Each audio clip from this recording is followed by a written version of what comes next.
En ons sit vanoggend hier en Claudia, ek raak so die mekaar met hulle name. Thank you Lord. Maar gelukkig nie net ek nie omhoog. Prys Jesus. So Claudia, 'n maand, ek gaan vir julle, ek wil net saamvat en dan gaan ek vir haar oorgee, dat die Heilige Gees deur haar bedien. So Claudia het 2 maande terug, 3 maande terug, in die House of Bread het sy gestaan, en sy het net 'n woord vrygelaat, want sy het nie besef wat is die implikasie van die woord wat sy vrylaat nie. En sy het gesê, en ek sê dit met alle humbleness in my hart, sy het gesê, God het jou geroep, sy het aan my gewys te sê, hy het jou geroep as 'n Josef van Arimatea.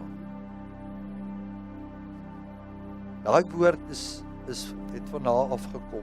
In die oomblik toe dit my tref, dis soos iemand wat nog nooit Jesus Christus aangeneem het nie, maar die oomblik as the Spirit of the Living God, ja, hou vas op jou gees gekry, dan kan jy nie ontsnap. Hy besny jou hart. En daai woord het my hart net op 'n ander plek besny, en ek was vir 2 dae,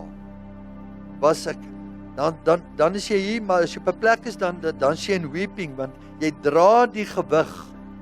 En in dit het sy vir my gesê, en die profeet in Bloemfontein ook, en ek het dieselfde woord vir Prophet Elizei gaan vat, en ek moes sy hande anoint het, en hy het dit ontvang, en van daar af, elke persoon wat dit mee gedoen het en gedeel het daar iets mee gebeur. En hierdie woord is so groot, ons kan dit nie net, dis vir 'n seisoen, dis vir 'n tyd. It's not a now word, it's a now, but for a season, wat moet aangaan, tot dit in vervulling gaan, to change. En dit kan die laaste woord wees, in die seisoen tot Jesus terugkom. Dis hoe groot dit is, want in dieselfde het gebeur, Josef van Arimatea, net om vir julle te sê, was die persoon wat in die Sanhedrin, in die Joodse raad was, en hy teen sy broers gaan skop, as ek sê sy broers, sy Joodse broers wat Jesus vervolg het, en veroorsaak het dat hy, wat gesê het, hy moet gekruisig word, en hy en Nikodemus het teen dit gaan staan, want daar's 71 lede in 'n Sanhedrin, 70 plus 1, en 2 witnesses, 2 getuienis kom, en hulle staan teen, en hulle sien, hierdie is die Messias, en hy gebruik sy autoriteit, hy was 'n baie ryk man, die skrif sê, he was wealthy, hy gebruik sy autoriteit en sy mag en sy rykdom vir die koninkryk van God. Manne, hoor iets, hy gebruik dit vir die koninkryk van God, maar nie vir mammon nie. Baie mense is welgesteld en hulle gebruik hulle ek weet van bitter min wat hulle rykdom gebruik vir die koninkryk van God en nie van mammon nie. Almal van hulle, jy kan hulle deur gaan kyk, Bill Gates, George Soros, Elon Musk, almal van hulle, as hulle in een dag oorskuif hulle wealth, het die koninkryk van God soveel dat hulle kan uitgaan, en die groot gevangenskap van die gevangenes in die koninkryk van God, ek het dit gister gehoor, toe kom mense in, waar is hierdie broer? Nee, hy gaan uit, finansies, waar is hierdie een? Hy gaan nie uit nie, want finansies, hy kan nie in bediening ingaan nie, hy kan nie die rol vervul nie, maar daai bondage, daai gevangenskap breek. En dit is die naweek en waarvoor hulle gestuur is, to come and set the captives free. So wanneer het Josef van Arimatea, toe hy die liggaam opgetel het, en hom afgebring het, hy het die liggaam, soos wat Abraham die lapiet, thank you Jesus, Soos wat Abraham die liggaam gedra, die lapiet in 'n lamp, het Josef van Arimatea daai liggaam in sy arms gedra en hy het daai liggaam in 'n graf ingevat. Hoekom daar? Want dis duisternis daar, want hulle sê daar duisternis is, daar sal die heerlikheid van God uitkom. Where gross darkness coming into the earth, there the glory of the Lord shall come. En hy het in sy hande die balsem gehad, en ek het dit al gedeel, en sy die woord te release. En ek gee nou oor vir Claudia. So as ek nou oorgee vir haar, wil ek net iets sê. Sy het gister, het sy hier kom staan, en hulle het gisteroggend hier hulle het aangekom, en terwyl sy hier staan, wys die Heilige Gees. Jy kan partykeer daar staan en wys hy niks, maar as jy onder die salwing kom staan, dan breek dit oop, soos die môre oopbreek, soos die dag oopbreek. Toe sy hier kom staan, sê die Heilige Gees, sy het die woord te release, maar sy het nog hierdie anointing ontvang. In die oomblik toe sy die anointing ontvang, toe gaan sy in terwyling in barensnood in. Thank you, Jesus. Thank you, Andre, for trusting me with this word.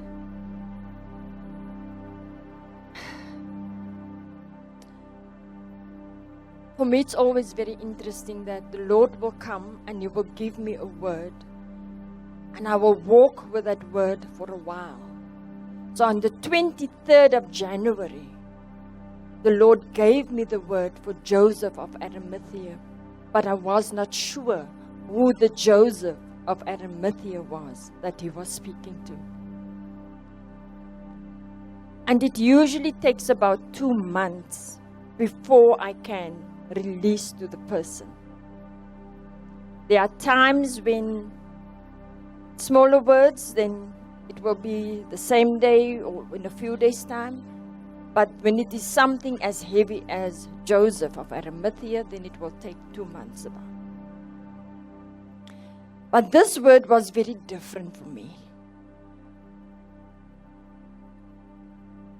So I came here, we came for a conference.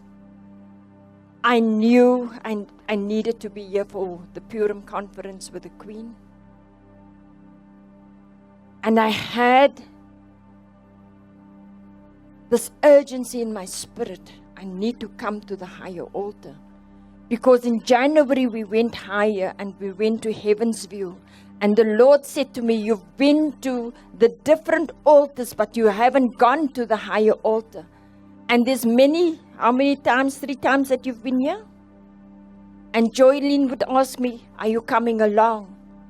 But there was no longing in my spirit to come to the altar. And when we were on Heaven's View, the first weekend in January, the Lord said to me, you need to go to the higher altar. And that thing took flame within inside of me. And 2 months later, it came to pass that we could come to Bloemfontein, to House of Bread.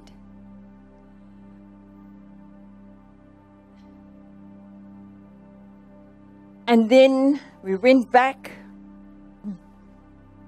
and we went again to Heaven's View after we left. We left the Thursday, we landed the Thursday, and the Friday we needed to go back to the mountain.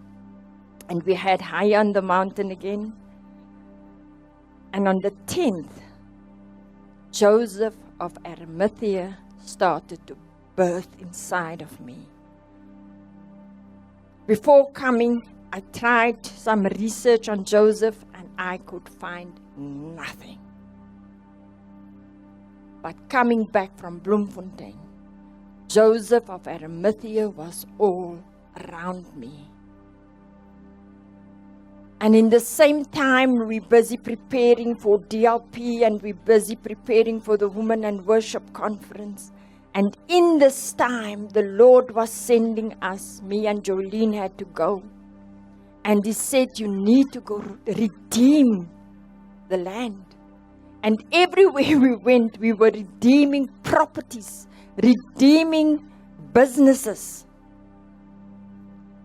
And the Lord said to me, you are in a season of redemption.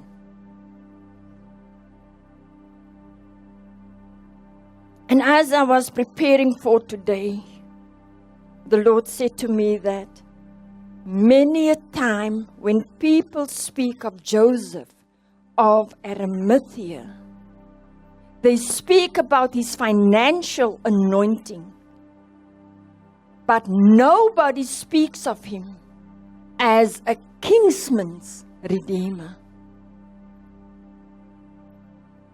And I was, okay, Lord. But we all know that the Old Testament is prophecy. And the New Testament is the fulfillment of what was prophesied. And that is how the garments are put out as this. So this white garment that is here is the Joseph of Genesis. The belt is the timeline.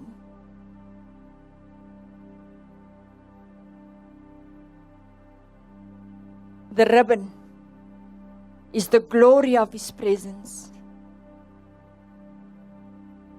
And the garment on the side is the garment of Joseph of Arimathea that is fulfilled.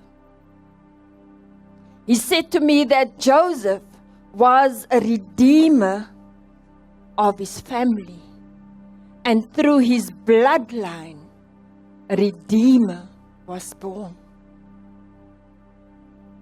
But Joseph of Arimathea is the redeemer that came forth, not just for a nation, but for a world, so that the world can be saved. And I said, Lord,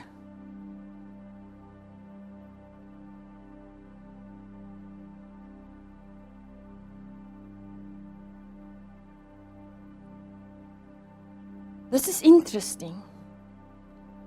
And He said to me, Joseph went in Genesis, had to go into a physical pit. Joseph of Arimathea had to hewn a tomb for himself.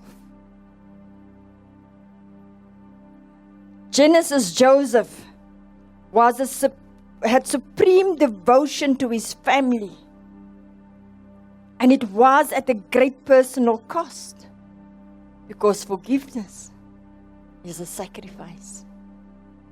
But the Joseph of Arimathea, he had to take everything, not just money. He had to take his whole reputation. He had to stand there and make a decision and say, I'm going to put myself all out for the Lord, for my Redeemer. Because up until that point, he's what I call a submarine Christian.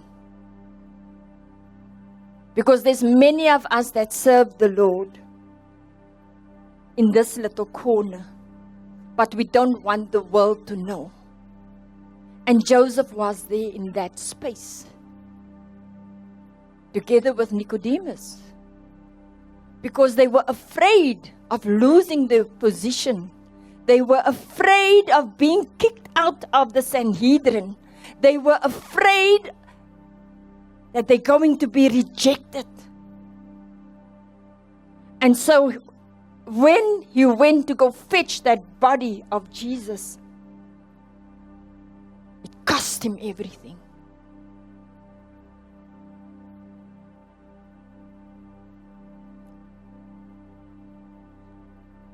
I said to the Lord,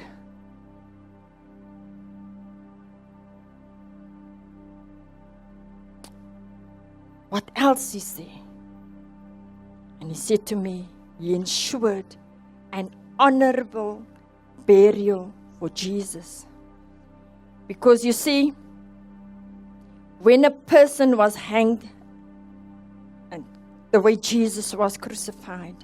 They take that bodies and they leave it on that cross. And the birds can come and eat away at that body.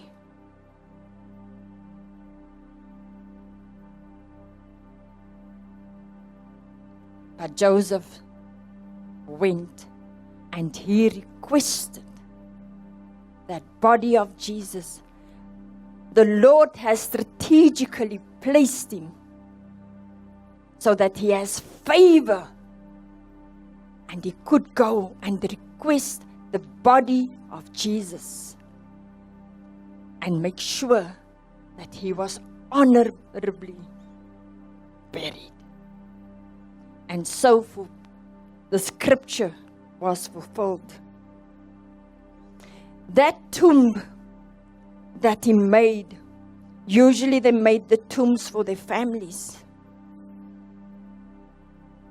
And he took that tomb and he placed Jesus into that tomb. Now the Talmud says that Joseph of Arimathea was a relative of Mary.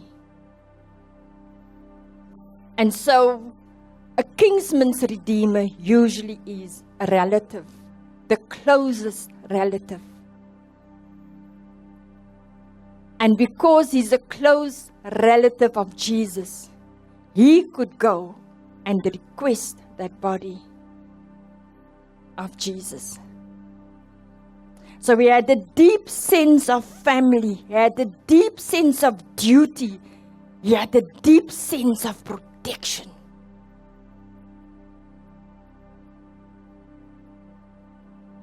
So when you are a kinsman redeemer, you redeem the land or the property. You had to marry the woman, and you had to be a close relative. And Joseph, the body of Jesus, there was a price that was paid for him to be hanged, to be betrayed. The 30 coins of silver. And Joseph goes and he pays the price to redeem the body of Jesus. His heart was attuned to the heart of God. His heart was attuned to the heart of God. So he saw himself as a bride to his heavenly Father, a bride to his Lord. And so he was married to his God. And in the natural, yes, he was a close relative. But when we accept the Lord as our Lord and Savior, we are co-heirs with Jesus. So he was a co-heir with Jesus. And when we redeem, it is because of a lifeline that needs to be continued. Like Boaz had to marry Ruth, so that Naomi could have a kinsman.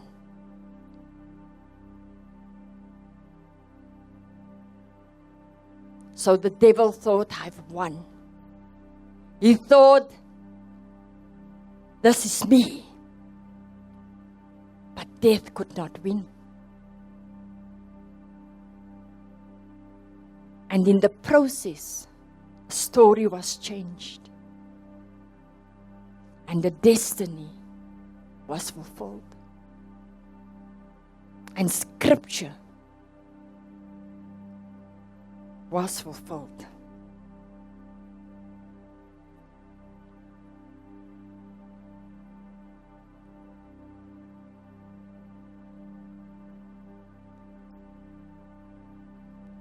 So now, Andre, the Lord says, I need to explain to you how these garments came to being.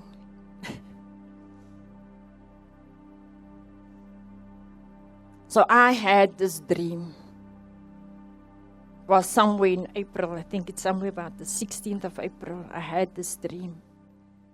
And I just see Andre standing in front of me and he's going through a graduation. But I can't see the garment. And I called my sister Jolene. And she says to me, you are confirming something, because there was a dream that came from this side about the rose. A vision about the rose, but the end result was a graduation.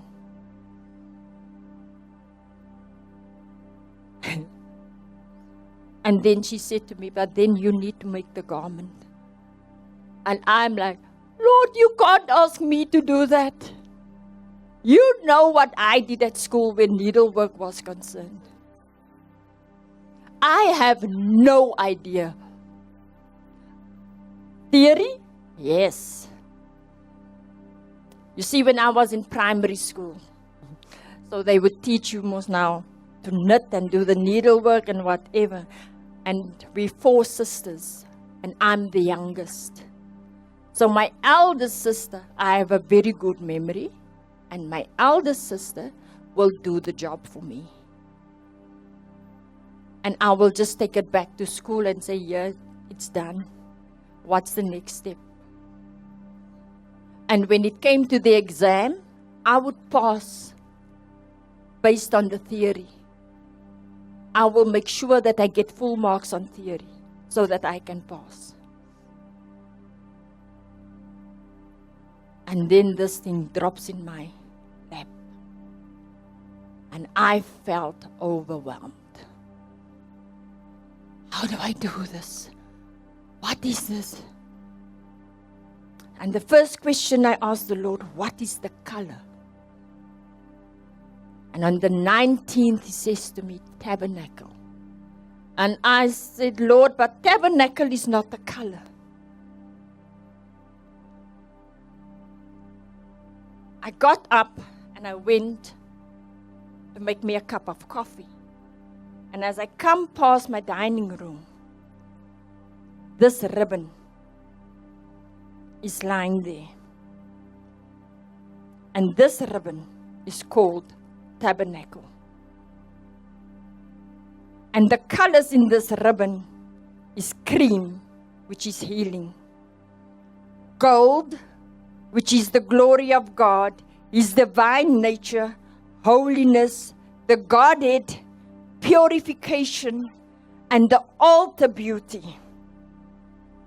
White, which is His holiness, the resurrection, overcomer, the triumph, the bride of Christ, and the white robe of righteousness.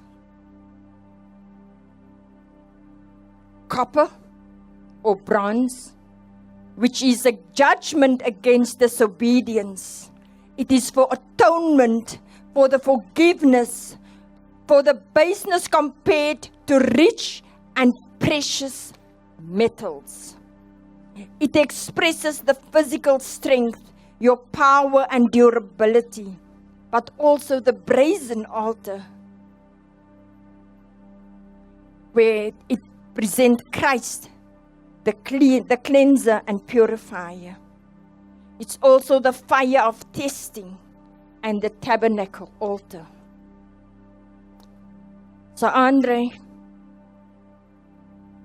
I've traveled with this ribbon for a long time. And this was a weapon of warfare when the Lord sent me. He would say, take your weapon of warfare with. And He said, I need to hand this over to you. So it's no longer mine, it's now yours. He said, you're going to need it for a time.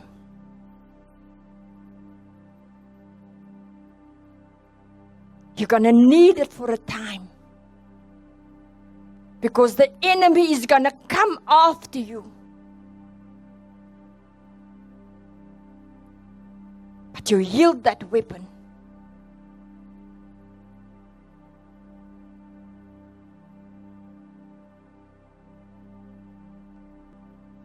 Then on the 23rd, a friend of mine comes and she makes an appointment to come see me. And I spoke to Jolene that morning again, and we have this telephonic conversation about the belt that I had the vision of, which is the belt of Joseph of Arimathea, that is to go around the waist. And I said to her, the belt, you can just send it around so that they can see. The belt needs to be woven. Where am I going to find someone to weave a belt? And as we spoke, Holy Spirit said, Julia, the same lady who contacted me earlier the morning. And when Julia came to me later that afternoon, I asked her, I need you to do me a favor. I need you to weave a belt for me. And she said to me, Claudia, I have been looking at weaving patterns for the past 2 weeks. And I said, thank you, Lord. Thank you, Lord.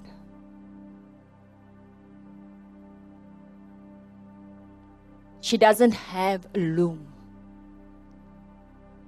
She had a stick that she put somewhere up in the caravan. And she had, I don't know how she's done it, but that is the end result.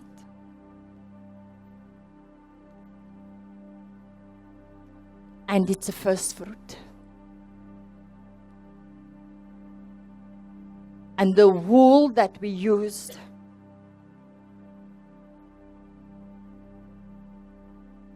so my sister Jolene had all this wool in all these colors in the house. And I went to go fetch the wool. And that is our end product.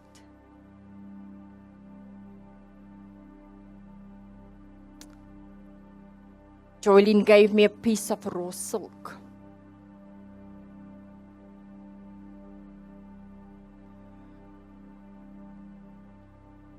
And when you look at that raw silk, all the colors of the tabernacle is in that raw silk.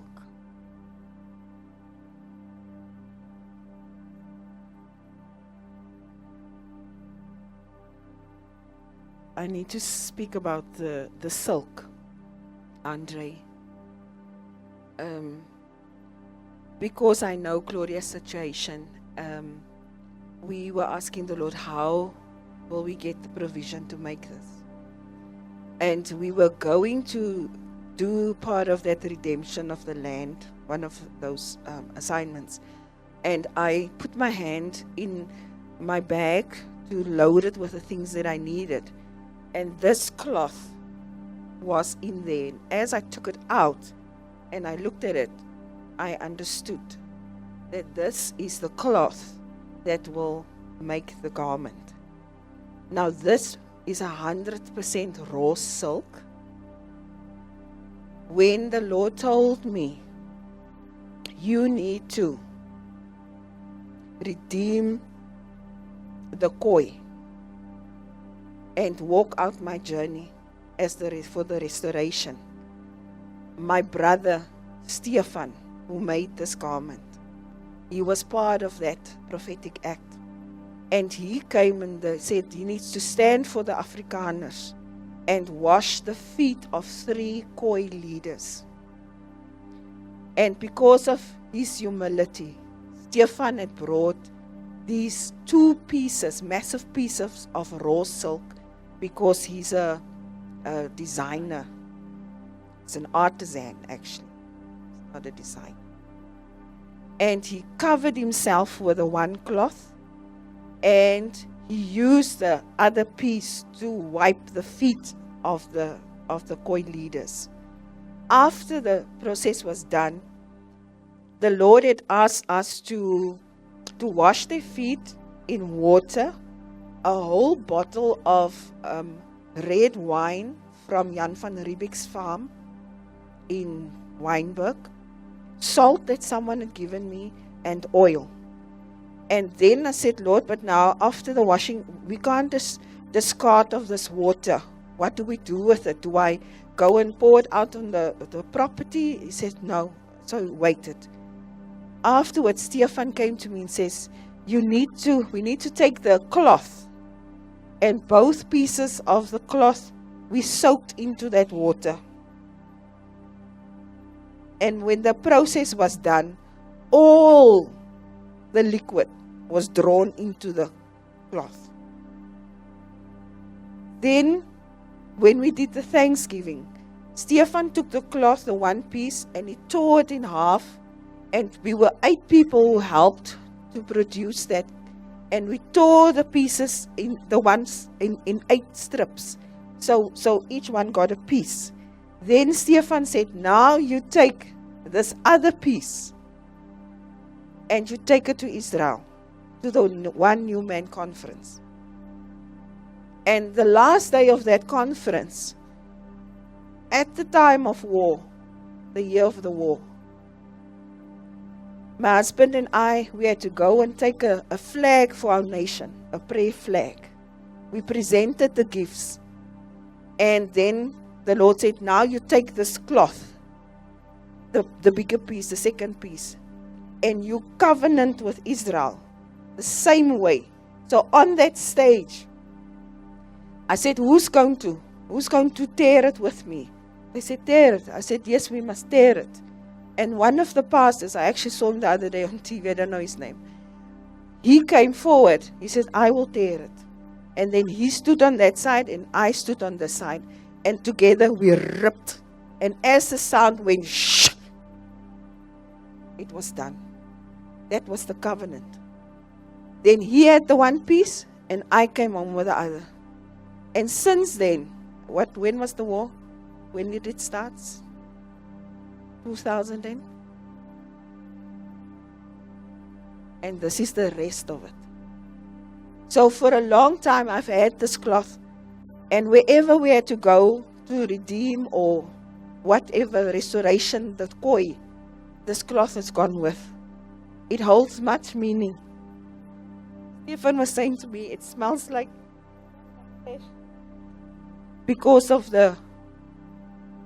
what is soaked into it. So we couldn't make this garment with something that had no meaning. So this in itself speaks. And then I gave it to her. This was not the original color of the cloth, but it has become this. And it's not even toned. It represents many things. This stripy one, a while back, I took part in a prayer assignment. A woman from South Africa, she was a nurse in the Middle East. And she was about to retire and come home. And then she was diagnosed with a very aggressive cancer. And my neighbor across the road said, can you come and pray with us? We need to pray this woman back home so that she can die here. So I don't know her. I prayed, and the Lord was merciful, brought her back halfway Johannesburg. Then we had to pray her back to Cape Town. And He granted her that, and granted 6 weeks, I think, for a family to do the final farewells. When she died, I received gifts, material, and I received, in fact, this also. And for a long time, I asked the Lord for silk. I received material and some other things. And when I saw this piece, it was just a strip. All I knew is that this is priesthood. And I kept it, and I kept it because I'm waiting for what is the rest so that my garment can be made. And so when Claudia said, but it needs another piece, I said, I know. So this is it. So each little thing, even the bells and the tassels, it holds meaning because God is just like that. He knows that we are feeble in our minds and we need tangible things. Though this holds absolutely no power, but it holds a memory that will carry you and sustain you when the unbelief comes to shake you.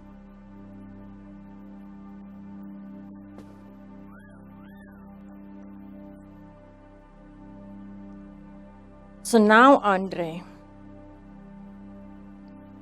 I have to pray, Lord, who is making this garment? And so Julian and I have this conversation.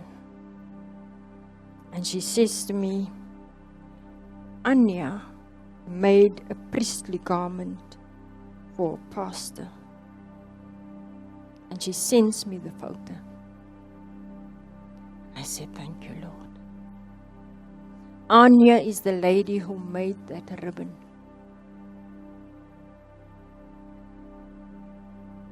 And I go to Anya and I have an appointment with her, and I go to her and she says to me, when she made that first garment for a pastor, the Lord said to her, you're going to make many more garments like these. She said, but after she made the priestly garment for her pastor, her ribbons, garments, everything in her ministry went quiet for 2 years.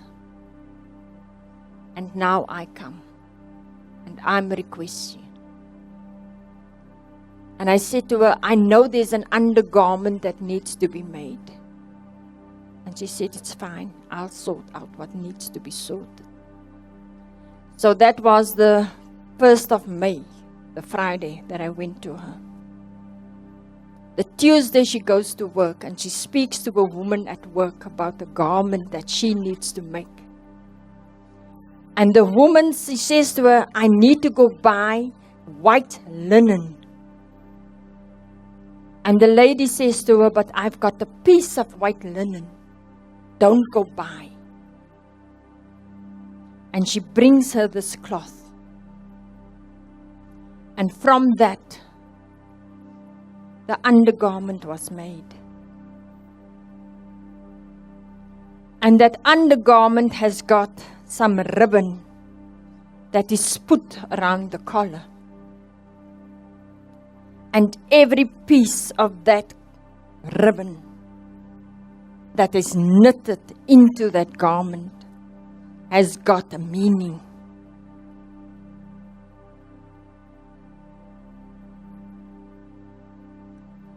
She said there's 9 ribbons and they all woven in 3 pairs.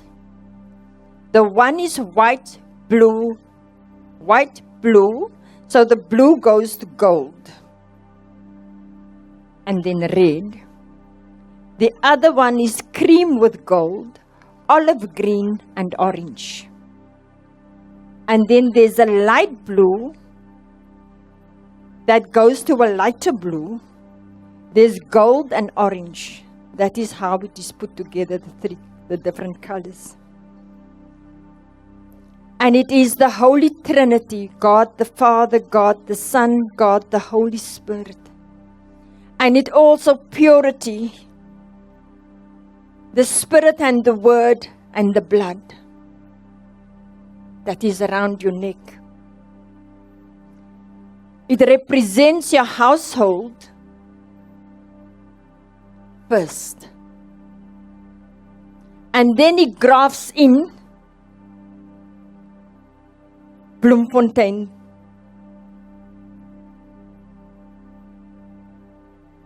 And then he sends you out from Bloemfontein into the rest of South Africa, Africa, and the world.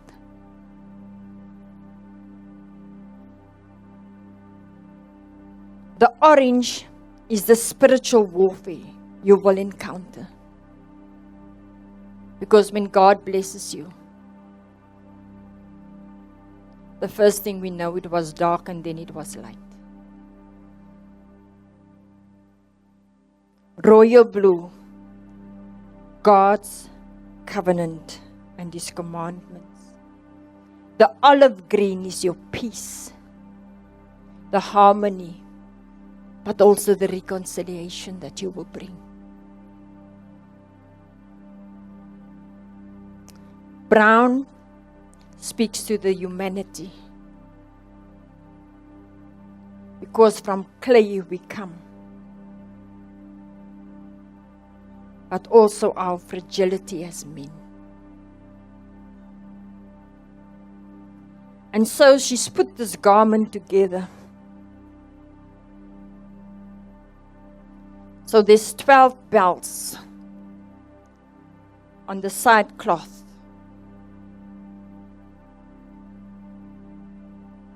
For the 12 tribes of Israel. 6 tassels on the one side and 6 on the other side. But there's a blue thread that is wrapped around the tassel. And you will see that on the tassel there's one piece of string that is longer than the rest. And that is the Spirit of God. It's your center. And you will operate from that center. You will flow from within. And it will keep you firm. The blue tassels is also a representation of Israel. And you, as you wear this garment, you will graft South Africa back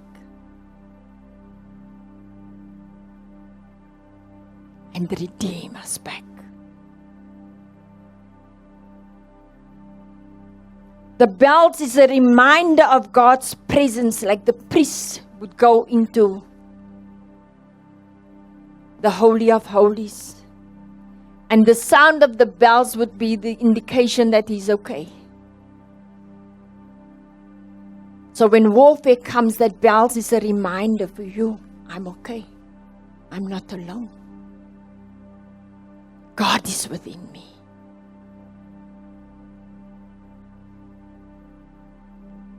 But the color of the bells is silver, which speaks of clarity and purity.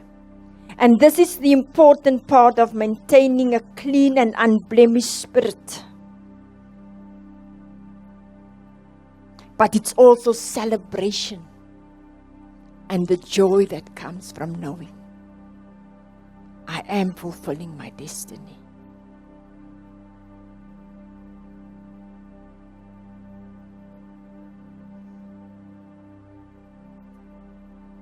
So Andre, this is what the Lord says to you. He says you have taken small steps to obedience. And you've taken those steps in humility and in faith. And as you've moved, His invisible hand was moving in your life. You're a God-fearing man. And you direct God's blessing towards those who make contact with you. And you're standing as an Aaronic priest, he said.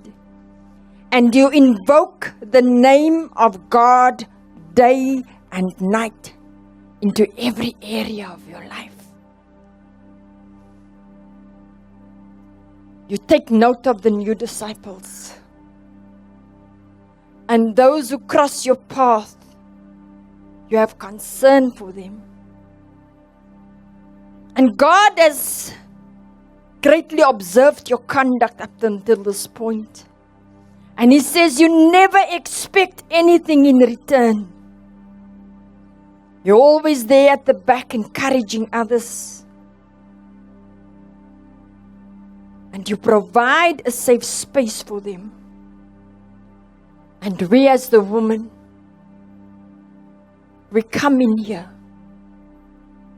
and we receive that safe space that we have coming into this house. Because we don't have many spaces where we can operate so freely as we do here.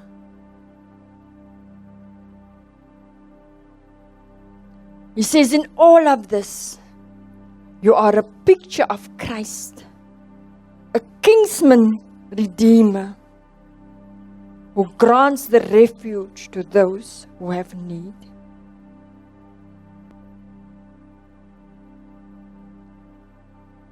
Joylene, put on that outer garment. And as she clothe you in this garment, the garment of Joseph of Arimathea, he says, I'm putting a hedge of protection around you. It is an outward sign of my glory that shields you, so that all will know you are under my care. Hallelujah. While I was sitting there,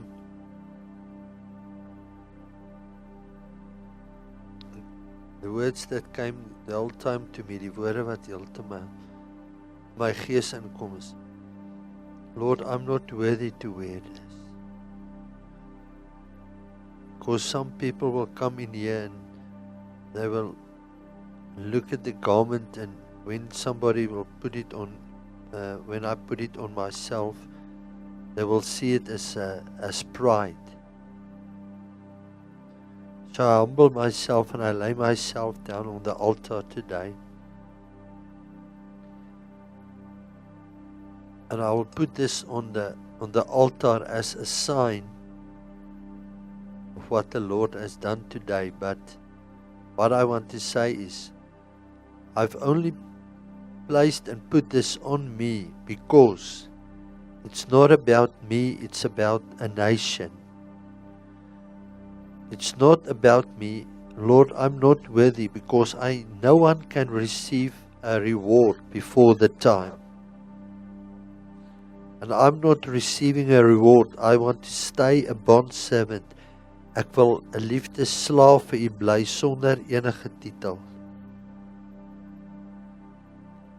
En ek kan nie hierdie dra nie, want al hoekom ek het ontvang vanoggend is omdat ek boetas gehad het, manne gehad het wat in die oggende en nog steeds gaan 4 uur opstaan om saam met ons hier te wees. En ons doen dit nie vir onsself nie, ons doen dit net omdat ons gehoorsaam wil wees in die roeping waarvoor hy ons geroep het, to set this nation and this continent of Africa free to be redeemed. En ook hierdie kledingstuk van hierdie First Nation people, die Khoi people, en hulle pyn. So elke keer as ek na die kleed kyk of oor my skouers gaan sit, en wanneer ek hom moet dra, is nie wanneer iemand anders kyk nie, is wanneer ons alleen is en in oorlogvoering ingaan om hom te dra, because they have carried the scars and the marks and the humiliation. So ek sien die vernedering waardeur hulle gegaan het en die slawerny waardeur hulle gegaan het. So this is not to wear this to be prideful of any pride in you, but this is a sign of humility to come and lay yourself, your life down on the altar. So daar's 'n tyd wat jy moet sê, dit is nie oor my nie, maar net oor U koninkryk en die werk wat U deur ons wil doen. So Father, I'm receiving this not for myself. I'm receiving only this because for your mercy, your grace over my life. I was not even supposed to stand here today. You have redeemed me. You have saved me. You have called me from the pit of darkness into your marvelous light. And I was supposed to be with the rich man today in Hades, in hell. Ek was veronderstel om saam met die ryk man in die hel te wees. Maar U het my nou bekleed met 'n ander ryk man se kleed, Josef van Arimathea. En as jy een beklee, dan beklee jy 'n tweede en 'n derde en 'n vierde. So this is not for me. I'm only wearing this so that others can also receive this. And so that other sons and other people in this nation can receive it, so that we can see how Africa will be redeemed and become the fulfillment of the breadbasket of the earth as you have called us. And Africa has been rejected, as Christ has been rejected. So this nation is a type. This continent is a type of Christ. This continent, out of all the continents, it bears the marks and the scars of slavery, humiliation, poverty, poorness. Everything is marked in the earth in Africa.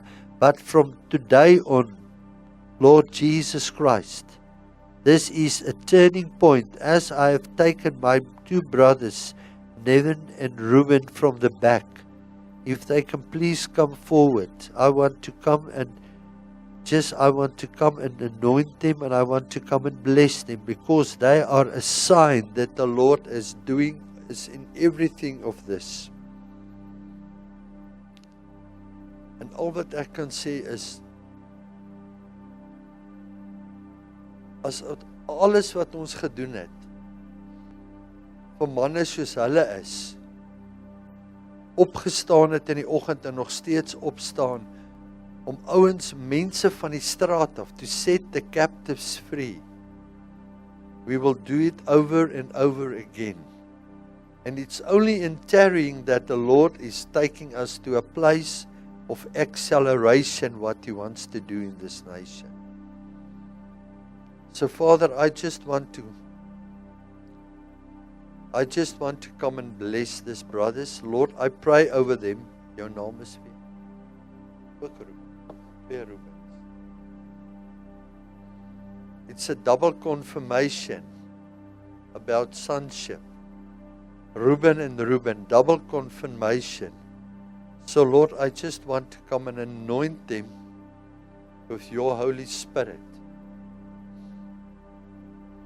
That you will take them, soos wat hulle vanoggend is, Lord, that you will take this nation, soos wat hulle is, dis hoe hierdie nasie nou lyk, soos wat jy hulle vanoggend sien geklee. But the Lord wants to take this nation from slavery into this garment. So this garment is not me. This garment is only a representation of sonship, how the Lord will change Africa from slavery into sonship in the mighty name of Jesus Christ. So Lord, I want to put this garment now on one of the Reubens as an expression from slavery to sonship. Because I'm not worthy to wear it, Lord. They have carried the marks.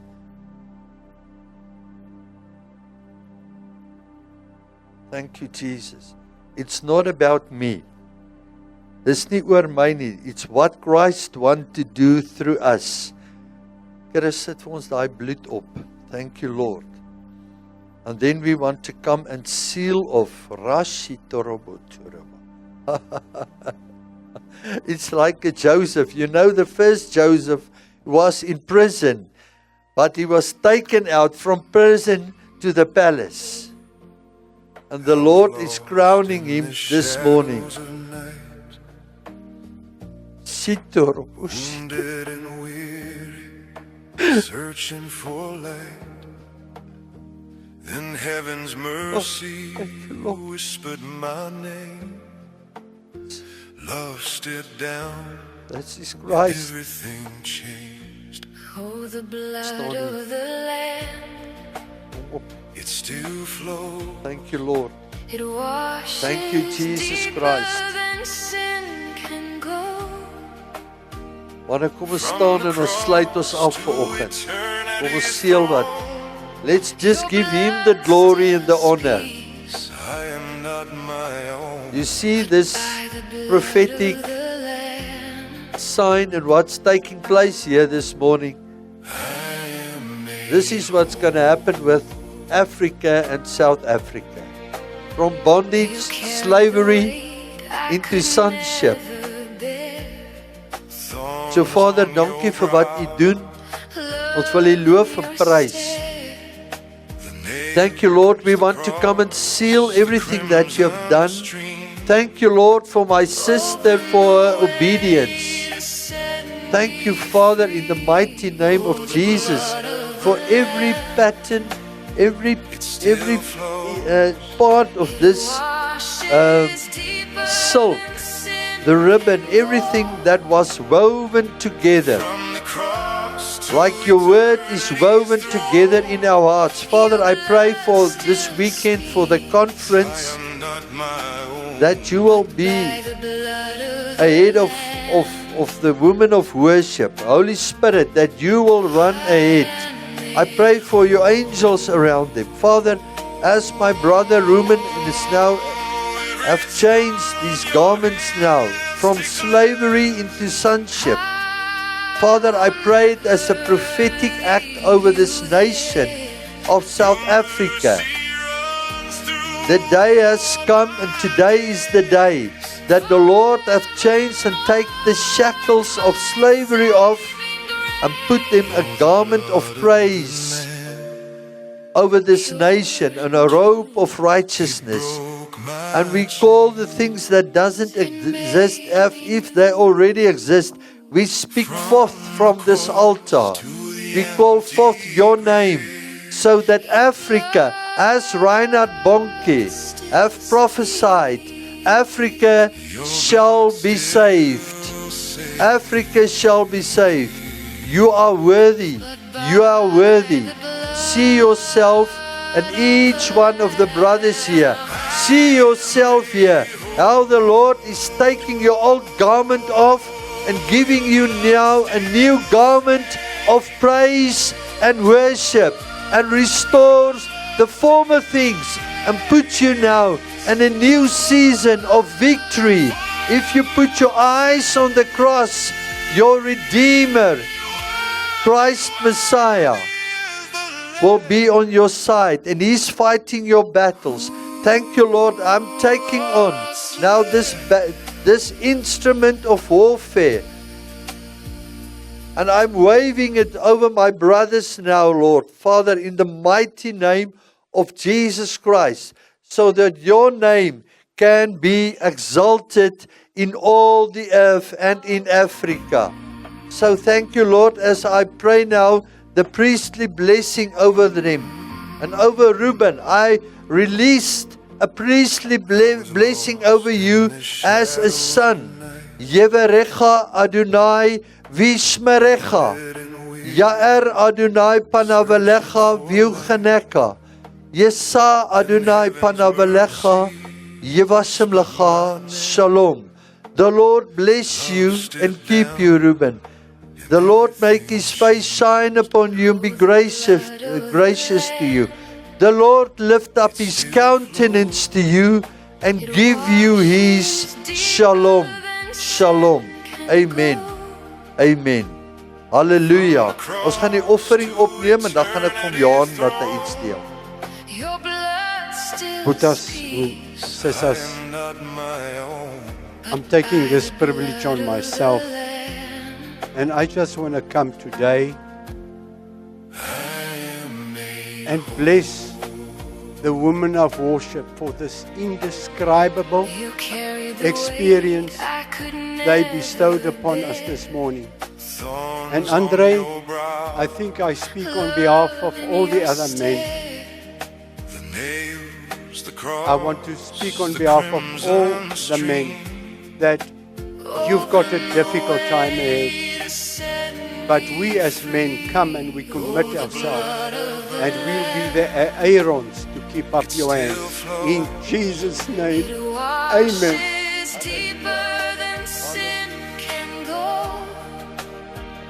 From the cross.